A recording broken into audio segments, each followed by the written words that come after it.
money to start your own thing.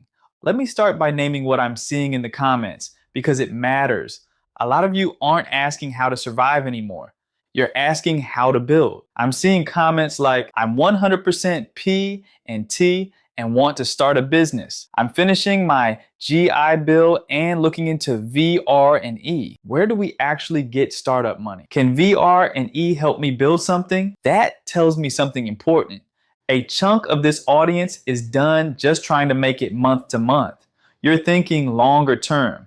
You want control. You want to create income that fits your body, your limits, and your life.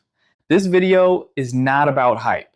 It's not about six figures. It's not about quitting your job tomorrow. This is an orientation video because a lot of veterans are mixing up programs, lanes, and rules. And that confusion is costing people time, money, and sometimes benefits. The core problem: too many programs, not enough clarity.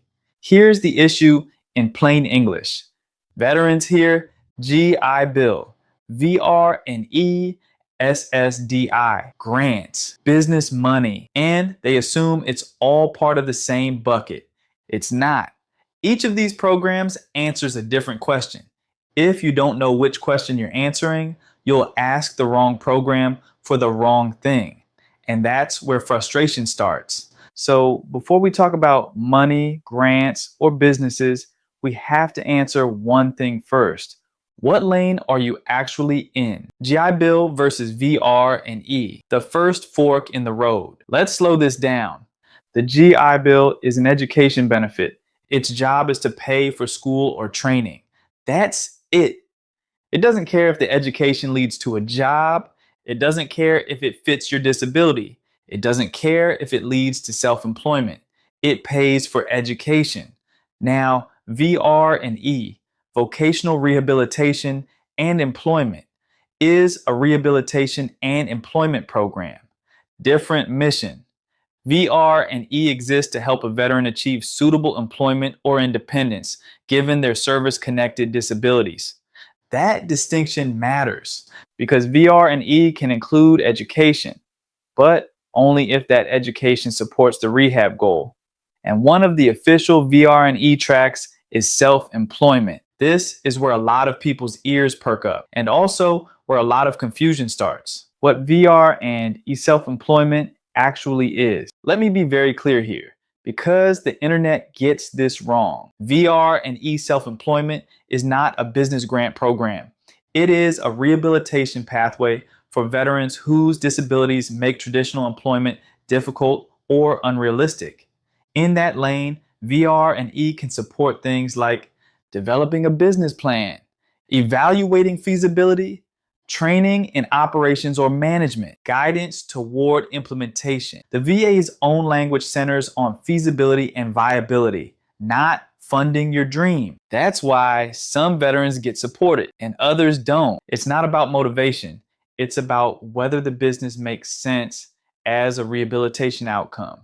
That's the lens VR&E uses. Why some vets get approved and others get stuck. This is important. Veterans who do well in VR&E self-employment usually frame self-employment as suitable employment given limitations. Show how the business aligns with medical realities. Approach it as a structured plan, not an idea. Veterans who struggle often lead with, I want to start a business. Don't connect it to functional limitations or treat VR&E like a funding source. VR&E counselors are not judging ambition. They're evaluating rehabilitation logic. That's a different conversation where SSDI enters the confusion. Now let me acknowledge the other elephant in the room, SSDI.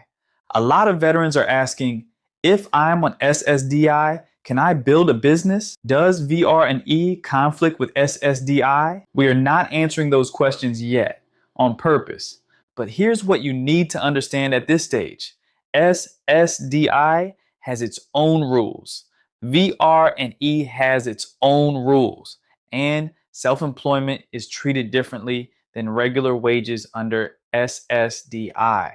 If you mix those lanes without understanding them, you can accidentally create problems for yourself. That's why this is an orientation video. Zoom out. What this first generation is really about. Generation 1 is not about grants, startup cash, pitch competitions, or how much can I make. It's about lane discipline.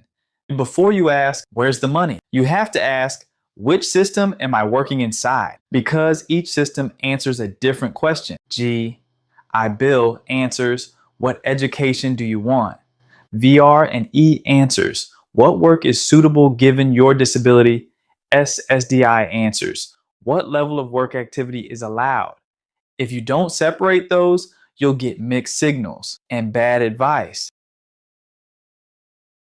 At this stage, the smartest move is understanding, not action. Don't apply for anything yet. Don't assume VR&E equals funding. Don't assume SSDI means no work ever.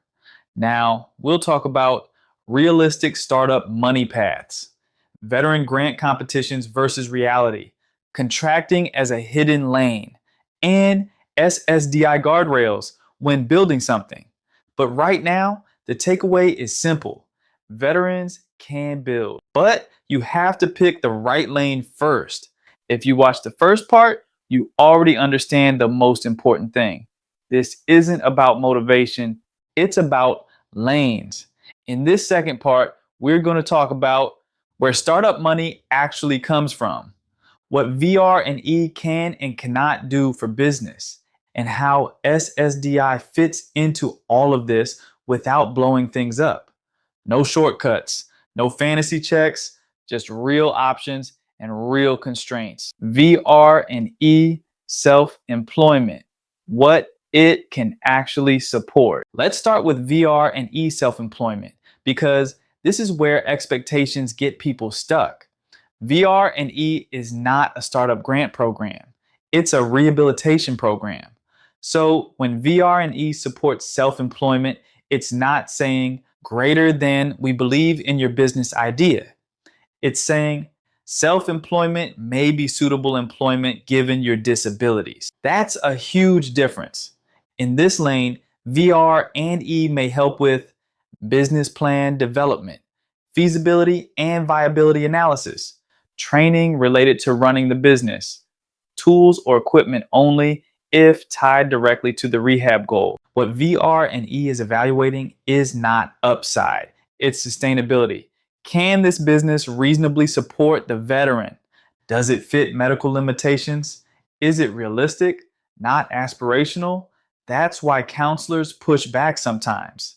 They're not anti-business, they're anti-non-viable plans. Why? Startup money is the wrong first question.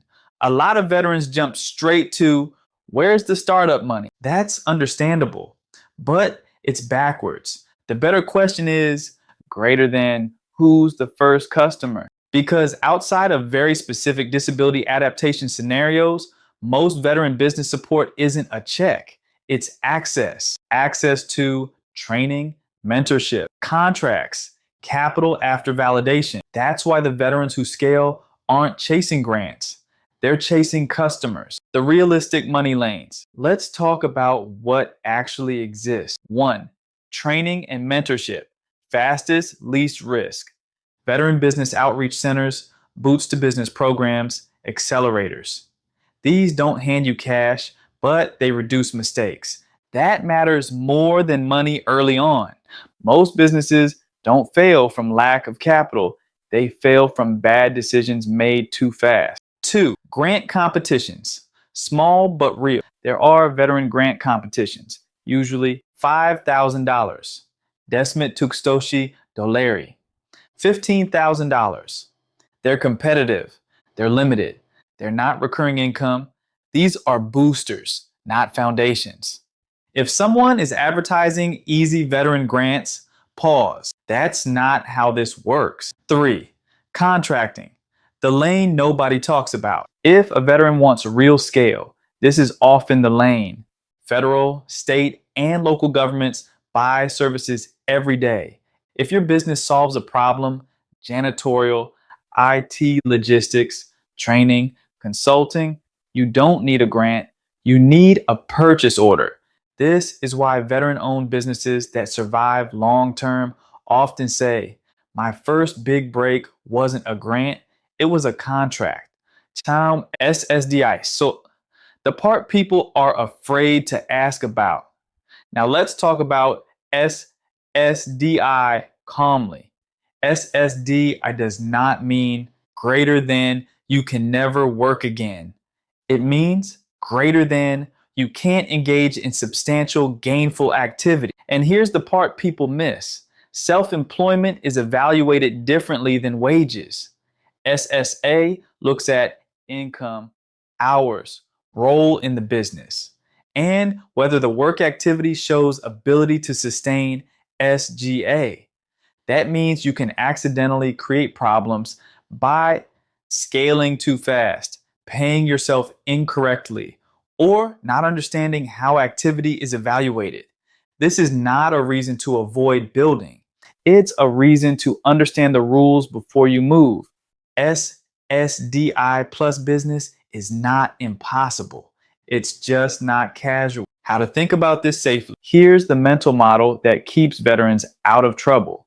VR&E asks, greater than, is this suitable employment given your disability?